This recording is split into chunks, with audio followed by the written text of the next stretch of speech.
Okay, lesson 35 deals with factoring the greatest common factor. And we worked on factoring the greatest common factor in the last lesson or last week. But what we want to do is we want to be able to just not state what the greatest common factor is, but to go ahead and factor that out, which I went ahead and I continued those steps last week in the video showing you how to do that.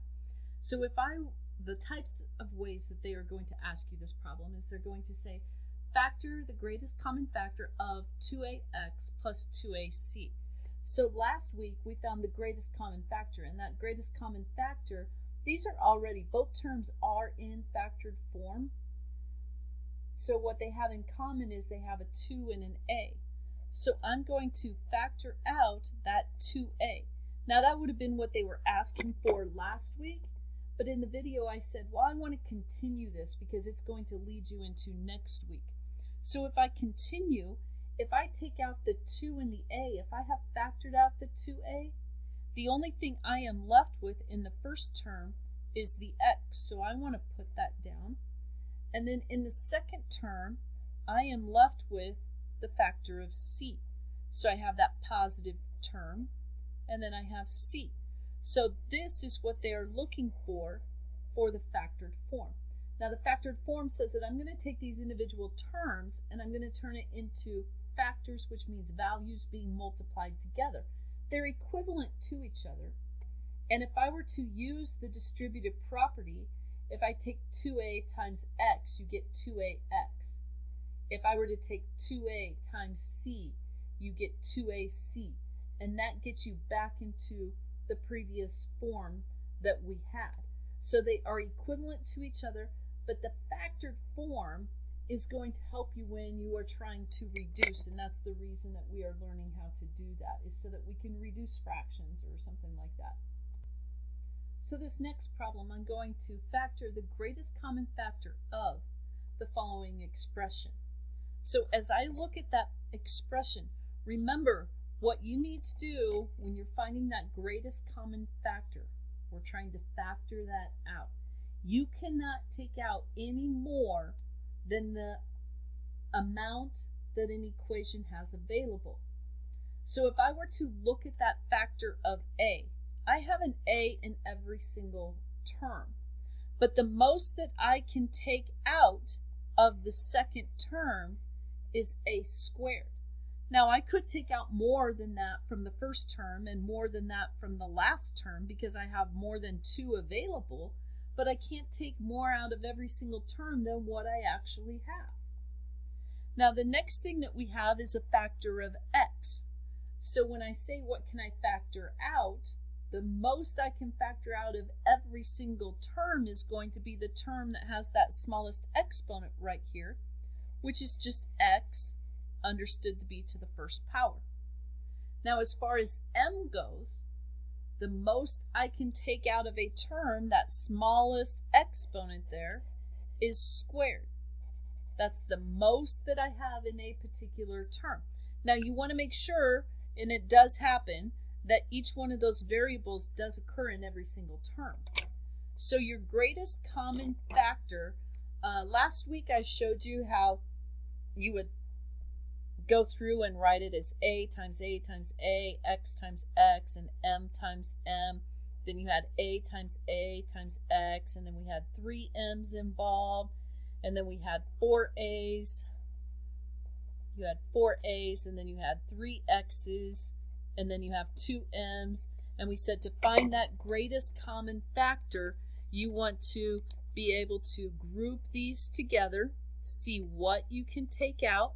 I only have 1 x that I can group together, and I have 2 m's that I can group together. So that was a way that we also talked about finding that greatest common factor. So the greatest common factor happens to be a squared, because I had 2 pairs in every single one. The next one is I have x only to the first power, and then I can take out 2 of those m's. So I have m squared. Now remember, what you are left with inside those parentheses is what you are left with for factors in each term. So in the top term, I am left with ax, I took out 2 a's and I had 3, so that leaves you with 1. I took out 1x and I had 2, so I have 1 left. Now the next term, we have that factor of m left because I have 3 of them, but I factored out 2. So that leaves you with 1m. Now if you were to factor out m cubed, you would have to put a 1 there because you still have to hold the term. So if my greatest common factor was a squared x m cubed, I brought all of that out, you would have to put a number 1 there. So it'd be ax plus 1 minus whatever. But in this case, it's not. And then in the last term, what I am left with is I am left with 2a's, which is a squared. Subtract those exponents is going to get you the same thing. You have 2x's left, or x squared, and I factored out all the m's. So this is your factored form. So if you don't want to expand this out every single time, go with the smallest exponent if it occurs in every single term. It has to be in every single term or you cannot take it out. So go with the variable that occurs in every single term to the smallest power that it occurs in a particular term. And then you're just going to pull those out. I brought out 2a's, so I have 1 left. So subtract those exponents, and that's going to be the exponents in your remaining trinomial, in this case, in the parentheses. Okay, so if we look at this next example, now I have to look at between 2 and 4. The greatest common factor I can factor out between the 2 and the 4 is a 2. I look at a. Does a occur in every single term? Yes. Therefore, it's got to be a greatest common factor. The greatest common factor is that smallest exponent, so it is a squared. B, does it occur in both terms? Yes, it does. The smallest exponent is in that second term, so it is just b, or b to the first, that I factor out. Z occurs in both terms, so it's a greatest common factor. The power of it is going to be that smallest exponent, which is to the third. Now, once again, if you wanted to write these in prime factorization form, you could, and you could group the a's together, the b's together, the z's together, and see what you are left with. So if I look at this particular one, what I am left with is what goes inside the parentheses. So I factored out the 4, or 2. I factored the 2 out of the 4. So what I am left with is 2. I took out a squared and I had a cubed. That means that you have an a left. I took out b and you had b to the 4th. So that means I have b cubed left. I factored out z cubed and I had z cubed. So I should not have any z's left. Now the next term, I factored the 2 out of the 2, which only leaves you with 1. You do not have to put the 1 there, but if all the variables were to be factored out, you would have to leave the plus 1 and you would have your answer. I factored out a squared, so I do not have any a's left. I factored out b, so I do not have any factors left. And I took out 3 factors of z, but I had z to the 4th, so I have 1 z left. This is your factored form. Now, if you were to go back and use the distributive property, you should get back to the original problem that you have. Once again, do not be afraid to go ahead and expand this all out if you want to write a lot of letters, and if you want to expand it out and continue to do that just like you did for the problem up above. If you want to do it using this format, feel free to do that if that's easier for you. Okay, factor out the greatest common factor. So if I factor out the greatest common factor, what does every single term have in common? So I look at the whole numbers. You have 6, 2, and 4. The greatest common factor is 2. Do I have an a in every single term? Yes. The smallest exponent of a is squared, so I can take out a squared. Do you have an x in every single term? Yes. That means that that is the greatest common factor. The smallest exponent is to the second in that first term. So what are you left with? 2. If I factor out a 2, you are left with a factor of 3. Now subtract the exponents of those variables, and I have factored out all of the variables, so the only thing I'm left with in that first term is a 3. In the second term, I factored out the 2, which leaves you with a 1. If you want to put the 1 down, you can, but you do not have to. It's understood to be there. I had a cubed, but I brought out a factor of a squared. That leaves you with 1a, and the same thing for the x, which leaves you with just x to the first. I factored out a factor of 2. 4 is the same thing as 2 times 2, so I am left with a factor of 2.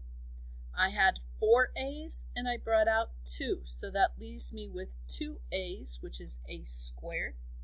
I had 3 x's, and I brought out 2, so that leaves me with 1x. Oops, that leaves you with x, and that is your answer.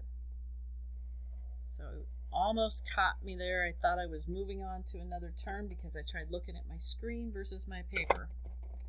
All right, one more example. Okay, so we look at this last example, and in this last example I want to know, what can I factor out? So as you look at the whole numbers, there is not a common factor between 3 and 1. M occurs in both terms, and that smallest exponent is m squared, so I can factor that out. Maybe I can write below here. So I can take out m squared. X does not occur in both, so I do not have any x's to factor out of the second term, so it's not part of my greatest common factor. Y occurs in both terms, and that smallest exponent is 1, so I can factor out y. Now what are you left with? In the first term you have a factor of 3. I had 3 m's, but I brought out 2, so I'm only left with 1 of them, and I still have that factor of x that I could not factor out as my greatest common factor. If I look at the y's, I have brought out 1 of them, and I had 2, which means that I am left with 1y. Now if I look at this second term, like I said before, it looks exactly like my greatest common factor. Most people want to put a parenthesis there and stop, but you can't. If you factor everything out, you are left with 1, and you have to have that 1 there. People miss that all the time.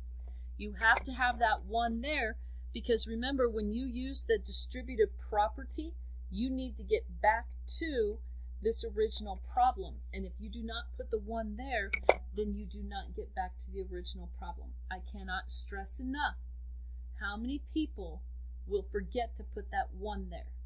But if everything gets factored out, you gotta put a placeholder for that term, which is a 1. Okay, that covers everything for factoring. I'm going to start another video for canceling, just because I don't have much time. I only have 1.5 minutes left.